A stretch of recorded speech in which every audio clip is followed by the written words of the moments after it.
जिस वक्फ संशोधन कानून को पास करवाने के लिए मोदी सरकार ने एड़ी चोटी का जोर लगा दिया था, विधेयक को जेपीसी में भेजा गया। विपक्ष का कहना है कि ये सिर्फ सरकार का ढोंग था, क्योंकि वहां भी सरकार ने सिर्फ मनमानी की और विपक्ष की किसी भी आपत्ति को नहीं सुना।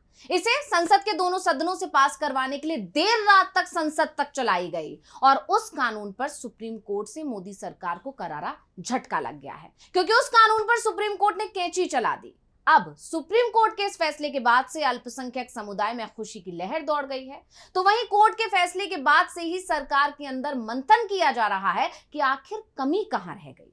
तो इस स्पेशल रिपोर्ट में वक्फ संशोधन कानून पर शुरू हुए विवाद से लेकर सुप्रीम कोर्ट के फैसले तक सारी जानकारी आपको देंगे। नमस्कार, मैं हूं अंशिता। वक्फ संशोधन कानून पर सुप्रीम कोर्ट के फैसले से सिर्फ मुस्लिम समुदाय ही नहीं बल्कि सभी समुदाय खुश हैं। अब आप लोग सोच रहे होंगे कि वक्फ संशोधन कानून पर फैसला आने से सभी समुदाय कैसे खुश हो सकते हैं, क्योंकि इसमें निशाने पर तो सिर्फ वक्फ संपत्तियां थी। क्योंकि इस संशोधन के आने के बाद से विपक्ष की तरफ से लगातार यह दावा किया जा रहा था कि वक्फ संशोधन कानून सिर्फ झांकी थी, असली पिक्चर अभी बाकी थी। लेकिन कोर्ट ने अब सरकार की मंशा पर ब्रेक लगा दिया, क्योंकि विपक्ष कह रहा था कि सरकार के निशाने पर सिर्फ वक्फ की संपत्तियां नहीं थी, बल्कि वक्फ संपत्तियां तो सिर्फ शुरुआत थी। धीरे धीरे सरकार के निशाने पर दूसरे अल्पसंख्यक समुदाय भी आते, जैसे सिख, ईसाई, जैन, बौद्ध। इनकी संपत्तियों को भी निशाना बनाया जाता और ये सब यही नहीं रुकने वाला था, बल्कि इसके बाद बहुसंख्यक वर्ग भी सरकार के टारगेट पर होता। ऐसे में सुप्रीम कोर्ट का जो फैसला आया है, उससे सभी वर्गों ने राहत भरी सांस ली है। तो अब सबसे पहले तो कोर्ट का वो फैसला जानते हैं जिसने मोदी सरकार की सारी कोशिश पर पानी फेर दिया। दरअसल सुप्रीम कोर्ट ने वक्फ संशोधन अधिनियम को लेकर ऐतिहासिक फैसला सुना दिया और बड़ी बात कह डाली। कोर्ट ने कहा कि इनमें से कुछ प्रावधान शक्ति के मनमाने प्रयोग को बढ़ावा देंगे। यानी एक तरह से कोर्ट ने मान लिया कि सरकार इस संशोधन कानून की आड़ में सिर्फ अपनी मनमानी कर रही है, एक समुदाय विशेष को निशाना बना रही है, टारगेट कर रही है और उनको परेशान करने की कोशिश की जा रही है। वहीं सीजेआई बीआर गवई और जस्टिस एजी मसीह की पीठ ने इस मामले में सुनवाई की थी और फिर फैसला सुरक्षित रख लिया था, जिसके बाद जब फैसला आया तो कोर्ट की तरफ से यह तो कहा गया कि संशोधित वक्फ कानून के सभी प्रावधानों पर रोक लगाने का कोई आधार नहीं बनता, लेकिन इसके साथ ही कोर्ट ने यह भी साफ कर दिया कि कुछ धाराओं को संरक्षण की जरूरत है।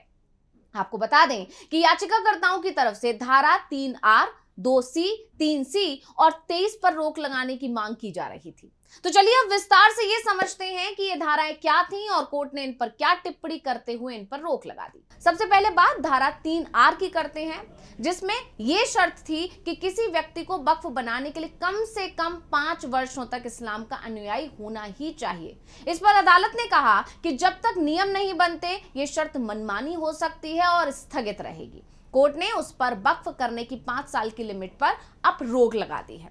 इसी तरह धारा 2C की अगर बात करें तो इसमें था कि जब तक नामित अधिकारी की रिपोर्ट दाखिल नहीं होती, संपत्ति को वक्फ संपत्ति ना माना जाए। इस पर कोर्ट ने प्रावधान को स्थगित कर दिया, यानी कोर्ट ने इस धारा को भी मनमाना माना। इसी तरह धारा 3C की बात करें तो इसमें कलेक्टर को संपत्ति अधिकार तय करने का अधिकार देना शक्तियों के पृथक्करण का उल्लंघन है। अंतिम निर्णय तक संपत्ति अधिकार प्रभावित नहीं होंगे और वक्फ को कब्जे से वंचित नहीं किया जाएगा।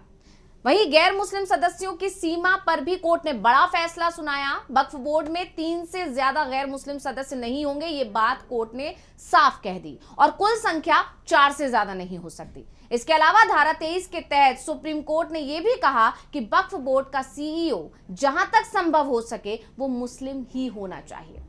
अब कोर्ट ने जो फैसला दिया है उसके साथ ही कोर्ट ने यह भी साफ कर दिया कि जब तक शीर्षक यानी कि टाइटल तय नहीं होता, वक्फ से संपत्ति का कब्जा नहीं छीना जाएगा।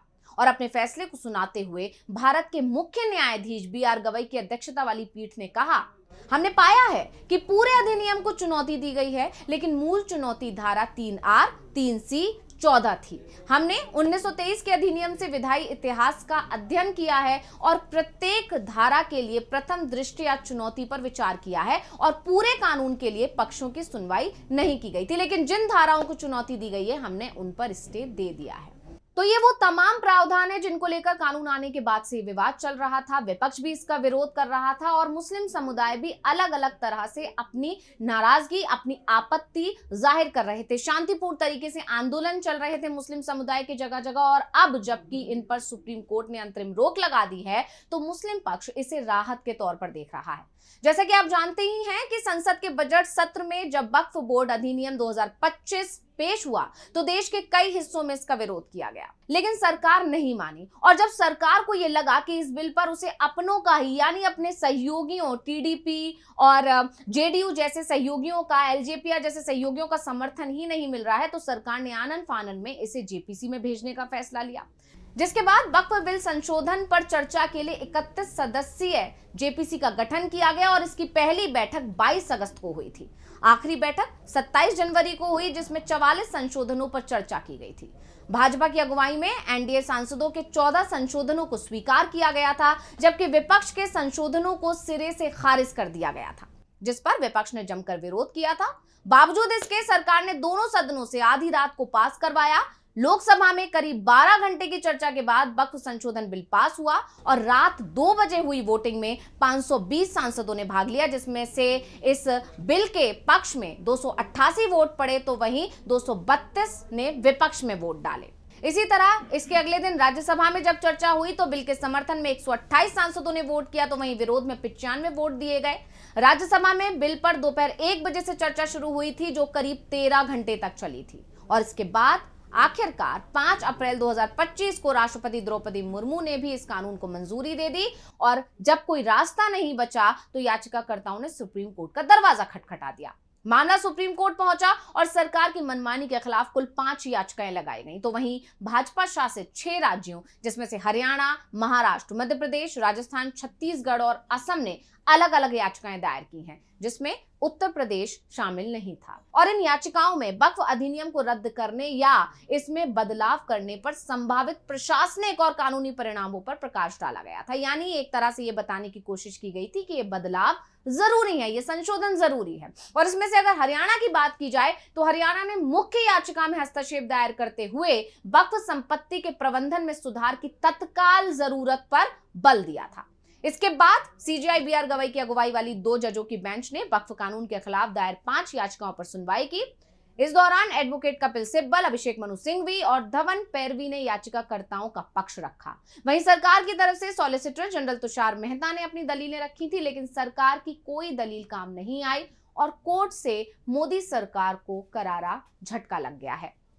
तो ये स्पेशल रिपोर्ट आपको कैसी लगी हमें कमेंट करके अपनी राय जरूर दीजिएगा। इसी के साथ मुझे दीजिए इजाजत। देखते रहिए डीबी लाइव।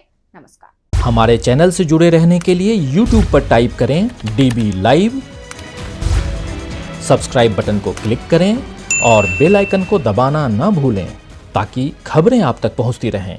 देखते रहिए डीबी लाइव, क्योंकि यहाँ हैं खबरें लगातार।